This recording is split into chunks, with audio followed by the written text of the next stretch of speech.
মানুষ নামের কলঙ্ক। 850 মানুষ মারি, 20,000 ছাত্র জনতাকে পঙ্গু করি, এরপরও ক্ষমতাটা সাইডটা শাড়ি ধরি। তার কান্দাটা দেখি আমিও কান্দি দিছি, আরে থামানোর বালা আসছিল। এখন আমার মাথারে মা কইতে শরম লাগে। একটা নারীর ভিতরে একটা কমনীয়তা, মোহনীয়তা, মায়া, ভালোবাসা থাকা দরকার। 3 মিনিট পর লোকটার ফাঁসি হইব জানেন, এরপরও টোঁড়া থানা দিই, তারও সবাই করেন মিডিয়াতে আমরা দেখে ঠিক না। আপনি মানুষ নামের কলঙ্ক।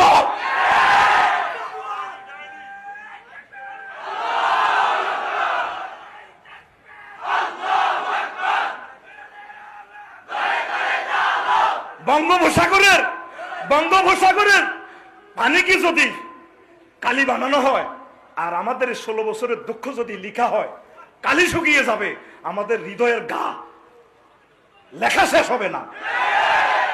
একটা স্ট্যাটাস দিলে ফেসবুকটা বন্ধ। কোন ধরনের একটা অসভ্য রাষ্ট্রে ছিলাম আমরা? কোথায় ছিলাম আমরা? কি কারণে? মায়ের পেট থেকে সন্তানটা বের হওয়ার আগ পর্যন্ত বলেন কারো একটা মুরগা চুরি করছে? আকাশের চাঁদের মতো চেহারা নেজামি সাহেবের, কিভাবে লটকাই লাইলেন? কিভাবে লটকাই লাইলেন? আমাদেরকে কতবার ফাঁসি দিচ্ছেন জানেন? হৃদয়ের কথা বলার মতো স্কোপ পাই নাই। মনে করছি আল্লাহর সাথে বলবো। প্রতিদিন বিতর নামাজে বলি, মেজর বজলুল হুদার জন্য বিতর নামাজে আমি নাম ধরে দোয়া করি।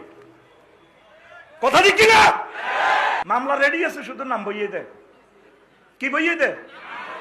নাম। মামলা রেডি আছে। বেড়ার বাড়ির উনায় নোয়াখালী শহরের মধ্যে অধ্যক্ষ হারুন ভাই, হাজার মাদ্রাসার প্রিন্সিপাল, গাড়ি ব্যাংসে 10টা 4টা তো হিয়ানা হাজির হয়ে আছে। গাড়ি ব্যাংসে 1টা বাজে, রেল ইঞ্জিন যে আলাল আছে আকাউড়া 57 আর আমাদের দেশে আসিল না। বাজে থাই কি লাভ, তোরা আরো ফেস করিয়ে এলেছে। কি কই আল্লাহ তোদেরকে? মরণের কি চিন্তাটা আছে? রফিকুল ইসলাম মাদানী ছোট্ট মানুষ, প্রতিবন্ধী মানুষ, এই নেককার কত কান্দা কাঁদছে, ওনারে ল্যাংডা করি ফটো উড়ায়।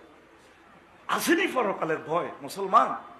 আল্লাহ রসুল পর্যন্ত যেখানে বলছে খবরদার যদি যুদ্ধ হয়, কোনো কাফের, অমুসলিম, হিন্দু, বৌদ্ধ, খ্রিস্টান যদি মারা যায়, তাদেরকে তোমরা অসম্মান করিও না, লাশটারে মহব্বত করি, তার শেষ কার্য করার সুযোগ দিও। মুসলা করিও না, মুসলা মানে চোখ খুলিও না, কান কাড়িও না, লিঙ্গ কাড়িও না।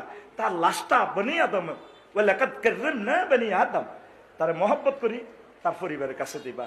তাদের মাঝে যারা ঠাকুর আছে, বিশ্ব আছে, যারা দেবতা আছে, মানে ওইভাবে দাবি করে রামকৃষ্ণ রায়, এইভাবে যারা তারা আছে, তাদেরকে ভালোবাসবা। যুদ্ধ লাগলে তাদেরকে অসম্মান করিও না, তারা তাদের ধর্মগুরু। নারীদেরকে সম্মান করিও, মারিও না, শিশুদেরকে মারিও না। ক্ষমতার জন্য 8টা লাশকে আরাফাত পুলিশে ফ্রাই করে গেছে। আজ আমাদের প্রিয় ভাই পুলিশ ভাইদের সেবাকে সে প্রশ্নবিদ্ধ করছে। কত রাত জেগে পুলিশ ভাইয়েরা আমাদেরকে পাহারা দিছে, আমাদের জানমাল ঈদ করে নাই, তারা আমাদেরকে ভালোবেসেছে। কিছু দুষ্কৃতিকারের কারণে আজ আমার শাহজালাল ইয়ামানী রহমাহুল্লাহ তাআলার এই দেশ, বখতিয়ারের এই দেশ প্রশ্নবিদ্ধ করে ফেলেছে। আমরা তীব্র নিন্দা এবং প্রতিবাদ জানাই। কথা ঠিক কিনা?